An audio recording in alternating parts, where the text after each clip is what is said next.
Assalamualaikum warahmatullahi wabarakatuh. Innalhamdulillah nahmadu wa nasta'inu wa nastaghfiruhu wa na'udzu billahi min shururi anfusina wa min sayyiati a'malina man yahdihillahu fala mudhillalah wa man yudhlil fala hadiyalah. Amma ba'd. Pertama-tama marilah kita panjatkan puja serta puji syukur kehadirat Ilahi Rabbi yang mana telah memberikan kita beribu-ribu macam nikmat, di antaranya nikmat iman wal Islam, nikmat sehat walafiat, dan selebih-lebihnya nikmat panjang umur. Salawat serta salam tak lupa kita limpah curahkan kepada junjungan kita baginda besar Nabi Muhammad SAW yang mana telah membawa kita dari zaman kegelapan hingga zaman terang benderang seperti saat ini, yakni minadul umati ilan nur minadul lalati ilal huda. Baiklah, yang terhormat dosen pengampu mata kuliah pengantar akuntansi kita yakni Ibu Haryati SEMSI. Sebelumnya saya mengucapkan terima kasih kepada Ibu Haryati karena telah memberikan kesempatan bagi kelompok kami untuk presentasi. Izin perkenalan, nama saya Rina Jala Putri.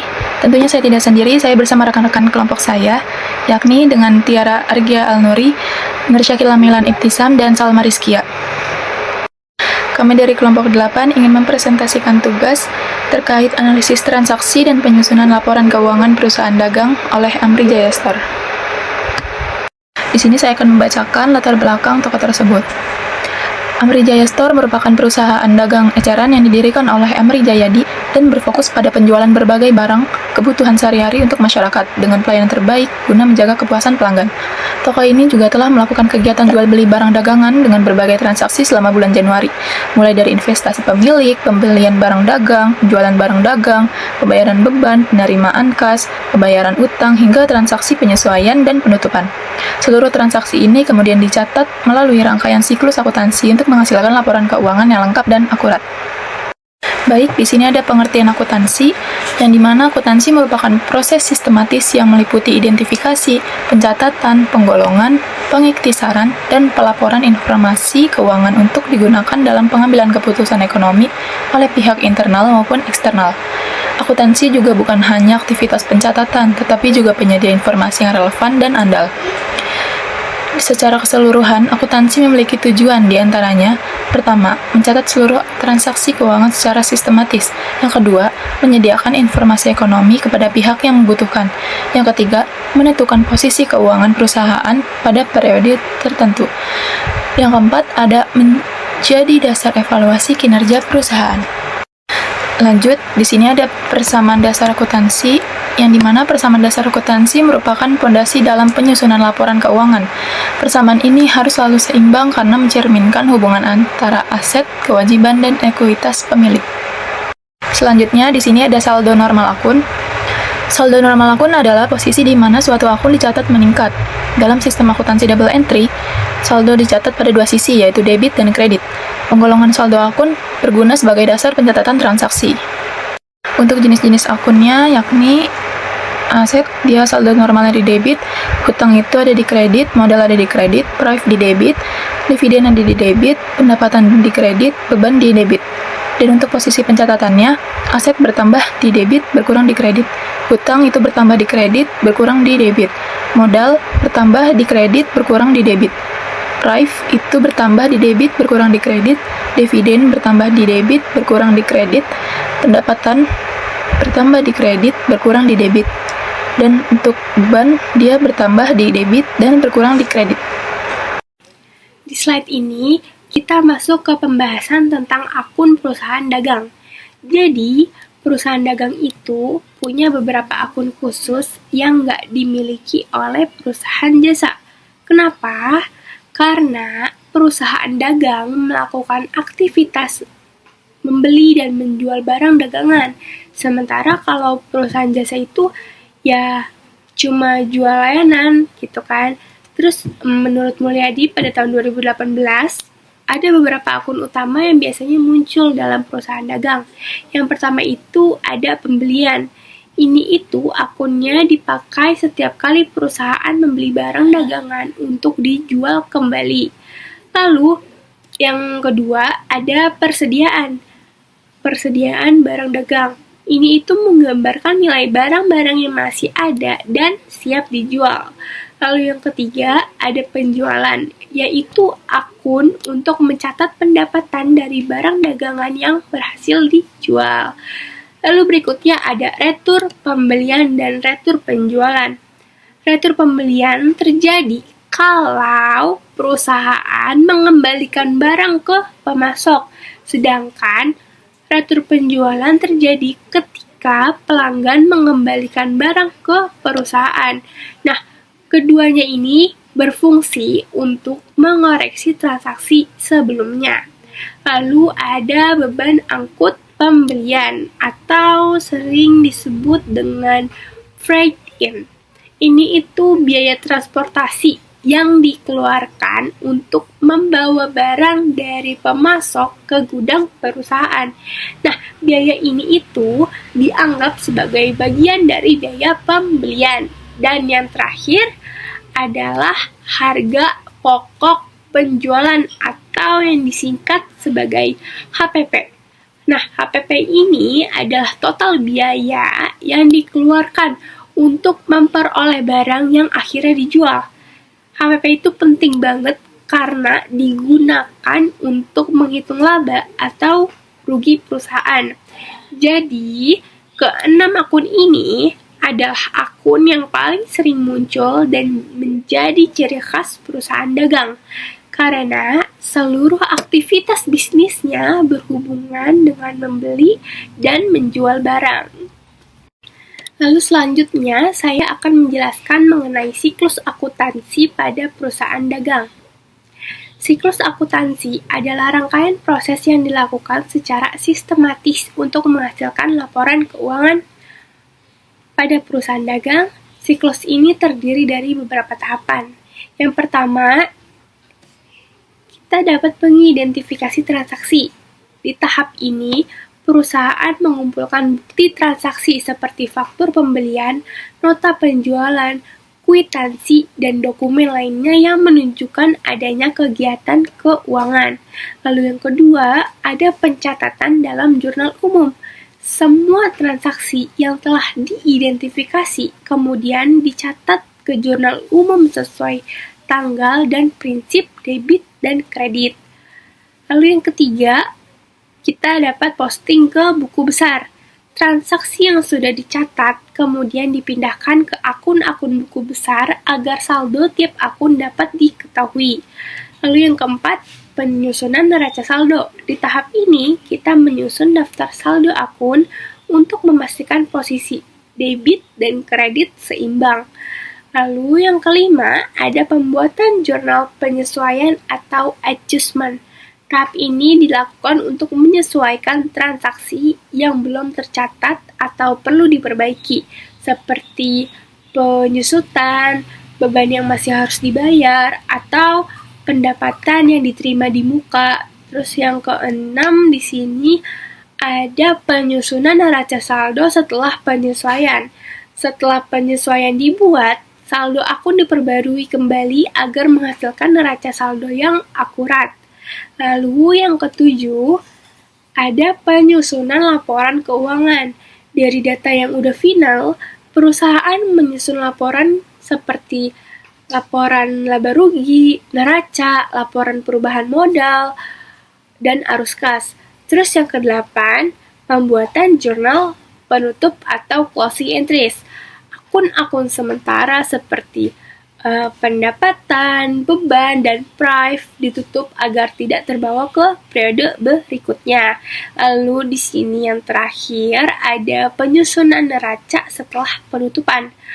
Pada tahap ini, hanya akun-akun permanen yang tersisa seperti aset, kewajiban, modal.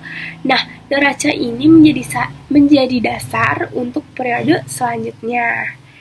Itu tahapan-tahapan dalam siklus akuntansi perusahaan dagang. Nah, dengan mengikuti proses ini, data keuangan perusahaan menjadi rapi, akurat, dan siap dijadikan dasar untuk pengambilan keputusan. Di bagian ini, aku bakal jelasin jurnal transaksi bulan Januari. Nah, jadi yang pertama, di tanggal 1 Januari, perusahaan mulai jalan karena ada setoran modal dari pemilik. Singkatnya itu, kas perusahaan nambah, makanya dicatat di debit, dan modal pemilik dicatat di kredit. Lalu kita masuk ke tanggal 2 dan 3 Januari, perusahaan mulai keluar uang buat kebutuhan awal. kayak bayar sewa sama beli perlengkapan. Nah, setiap kali perusahaan ngeluarin uang, kasnya otomatis berkurang dong. Jadi, posisi kas itu selalu ada di kredit kalau ada pengeluaran. Lalu kita di sini lanjut ke tanggal 4 sampai tanggal 10 Januari. Ini itu masa-masa paling sibuk karena ada banyak pembelian dan penjualan. Gampangnya tuh gini, kalau kita beli barang, aset perusahaan itu nambah. Berarti catatnya di debit. Tapi karena bayar, entah pakai kas atau pakai bank, ya itu di kredit karena uangnya keluar. Nah, kalau kita jual barang, perusahaan dapat uang atau piutang. Catatnya di debit. Pendapatannya yaitu sales dicatat di kredit. Jadi pola pembelian penjualan ini tuh berulang terus selama operasi jalan. Nah, kalau di tanggal 12 sampai tanggal 15 Januari itu ada retur. Retur itu pengembalian barang. Kalau perusahaan balikin barang ke pemasok, itu retur pembelian. Tapi kalau pelanggan balikin barang ke perusahaan, itu retur penjualan. Nah, dua-duanya itu intinya memperbaiki catatan sebelumnya karena barang yang tadinya masuk atau keluar jadi berubah. Lalu di sini kita masuk ke tanggal 17 sampai tanggal 25 Januari. Perusahaan kena beberapa biaya operasional. Contohnya ada beban telepon dan beban utilitas. Semua biaya yang kayak gini tuh selalu dicatat di debit karena itu ngurangin laba. Dan kasnya dicatat di kredit karena dipakai buat bayar. Terus di akhir bulan ini ada transaksi penting seperti pembayaran gaji, penerimaan kas, penarikan pribadi pemilik, sampai miscellaneous expense atau biaya yang lain-lain. Semua transaksi ini intinya sama. Kalau beban atau tarikan masuk ke debit, kalau kas keluar masuknya ke kredit. Nah, di sini totalnya debit dan kredit masing-masing 58.800.000 yang artinya balance. Lanjut ke buku besar. Di sini ada kas terdiri dari tanggal 1 Januari di debit 15 juta, 2 Januari di kredit 250.000, 2 Januari di kredit 600.000, 3 Januari di kredit 1 juta, 4 Januari di kredit 10 juta, 6 Januari di debit 4,5 juta, 7 Januari di kredit 4 juta, 10 Januari 500.000 di debit, 15 Januari 1,2 juta di kredit, 17 Januari di debit 500.000, 19 Januari di debit 400.000, 24 Januari di kredit 100.000, 25 Januari di kredit 150.000, 27 Januari di debit 2 juta, 29 Januari di kredit 250.000, 30 Januari di kredit 500.000, 31 Januari di kredit 50.000. Total debit 22,9 juta, total kredit 17,950 juta. Jadi hasil kas yaitu 4,950 juta. Terus yang kedua ada Bank BCA. Di tanggal 4 Januari di debit terdapat 10 juta, 5 Januari di kredit terdapat 4 juta, 7 Januari di debit terdapat 4 juta, 8 Januari di kredit 6 juta, 10 Januari di debit 4,5 juta, 27 Januari di kredit ada 2 juta. Total debitnya 18,5 juta dan total kreditnya 12 juta. Jadi hasil dari Bank BCA adalah 6,5 juta. Terus di sini ada equity cuma di tanggal 1 Januari di kredit 15 juta. Terus rent expense 2 Januari di debit 250.000. Yang kelima ada supplies 2 Januari 600.000. Equipment di 3 Januari debit 2.500.000. Telepon expense di tanggal 24 juta di debit 100.000. utilitas expense 25 Januari di debit 150.000. Terus ada miscellaneous expense 31 Januari di debit 50.000. Terus ada account payable ada di 3 Januari kredit 1,5 juta. 12 Januari debit 300.000. 15 Januari di debit 1,2 juta. Total debitnya 1,5 juta, kreditnya 1,5 juta, hasilnya 0. Salarius expense di tanggal 29 Januari 250.000 di debit. Neraca saldo, yang pertama ada account payable di debit 1,5 juta, di kredit 1,5 juta. Account receivable di debit 1 juta, di kredit 1 juta. Bank BCA di debit 18,5 juta, di kredit 12 juta. Cash di debit 22,4 juta, di kredit 18,6 juta. Drawing TN Amri di debit 500.000. Equipment di debit 2,5 juta. Equity TN Amri di kredit 15 juta. Michelle Lanos expense di debit 50.000. Purchase di debit 10 juta. Purchase return di kredit 13.000. Rent expense di debit 250.000. Sales di kredit 1,5 juta. Sales return di debit 100.000. Supplies di debit 600.000. Telepon di debit 100.000. Utilities expense di debit 150.000. Wax expense di debit 250.000. Oke, selanjutnya kita masuk ke bagian jurnal penyesuaian atau adjustment. Jurnal penyesuaian diperlukan untuk menyesuaikan akun-akun yang jumlahnya belum sesuai dengan kondisi sebenarnya pada akhir periode akuntansi. Penyesuaian ini dilakukan pada tanggal 31 Januari. Dan di sini yang pertama ada penyesuaian beban sewa sebesar 2.500.000. Di sini beban sewa di debit, sedangkan sewa dibayar di muka di kredit. Penyesuaian ini dilakukan karena biaya sewa sudah terpakai, sehingga harus diakui sebagai beban. Selanjutnya ada penyesuaian perlengkapan. Awalnya, perlengkapan yang dibeli dicatat sebagai aset, namun pada akhir periode, perlengkapan yang telah terpakai ini harus diakui sebagai beban. Nilainya sebesar 1.500.000, sehingga beban perlengkapan di debit dan perlengkapan di kredit. Kemudian yang terakhir adalah beban penyusutan. Pada akhir periode dihitung penyusutan sebesar 300.000, maka dicatat beban penyusutan pada debit dan akumulasi penyusutan di kredit. Akumulasi penyusutan ini akan menurunkan nilai aset secara bertahap. Jadi, secara keseluruhan, jurnal penyesuaian ini bertujuan agar laporan keuangan yang disusun nanti mencerminkan kondisi yang sebenarnya. Tanpa penyesuaian, nilai beban, aset, dan modal bisa menjadi salah, sehingga laporan keuangan tidak akurat.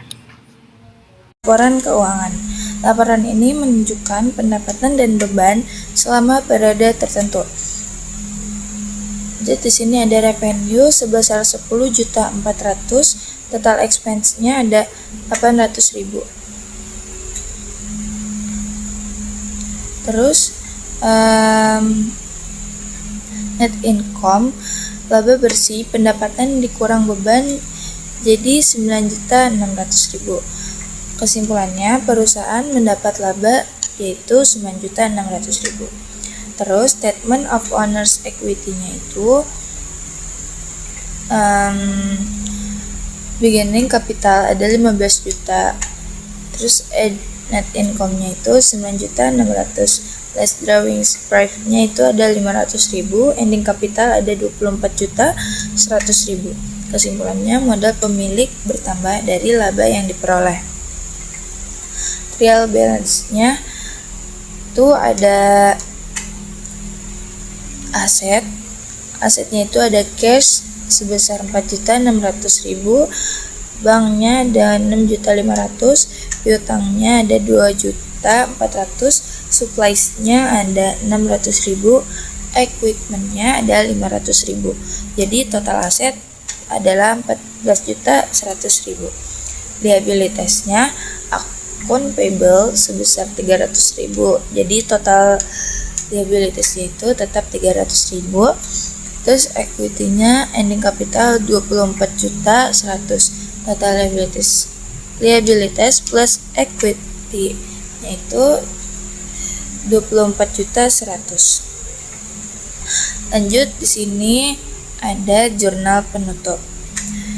Yaitu ada sales masuk di debit 10.500.000, ikhtisar laba rugi yaitu 10.500.000, ikhtisar laba rugi di debit 100.000, sales return di kredit 100.000, ikhtisar laba rugi di debit 9.700.000, purchase atau pembelian di kredit 9.700.000, ikhtisar laba rugi ada 250. Terus rent expense itu di kredit 250, ikhtisar laba rugi ada 100. Telepon expense di kredit 100.000, ikhtisar laba rugi di debit 150. Utilities expense di kredit 150, ikhtisar laba rugi di debit 250. Wages expense 250 di kredit, ikhtisar laba rugi di debit 50.000. Miscellaneous expense di kredit 500.000, equity TN Amri di debit 100.000, ikhtisar laba rugi di kredit 100.000, equity TN Amri di debit 500.000. Terus di drawing TN Amri di kredit ada 500.000. Cash di debit 4,9 juta, Bank BCA di debit 10,5 juta, supplies debit 600.000, equipment di debit 2,5 juta. Terus ada Unioned Revenue Liability di kredit 100.000, equity di kredit 15 juta, terus net income di kredit 3,4 juta. Hasil dari debit 18,5 juta, hasil dari kredit 18,5 juta. Hasilnya balance. Lanjut, kesimpulannya, berdasarkan hasil pencatatan pengolahan dan analisis data transaksi pada toko Amri Jaya selama bulan Januari dapat disimpulkan beberapa hal berikut. Yang pertama, perusahaan telah melaksanakan seluruh proses siklus akuntansi secara lengkap, mulai dari pencatatan transaksi dalam jurnal umum, pemindahan ke buku besar, penyusunan neraca saldo, pembuatan jurnal penyesuaian laporan keuangan, hingga jurnal penutup, dan neraca saldo setelah penutupan. 2. Pencatatan transaksi menunjukkan bahwa seluruh saldo debit dan kredit seimbang, sehingga proses akuntansi telah dilakukan sesuai prinsip double entry. 3. Laporan keuangan yang dihasilkan pemberian gambaran jelas mengenai kondisi keuangan perusahaan. 4.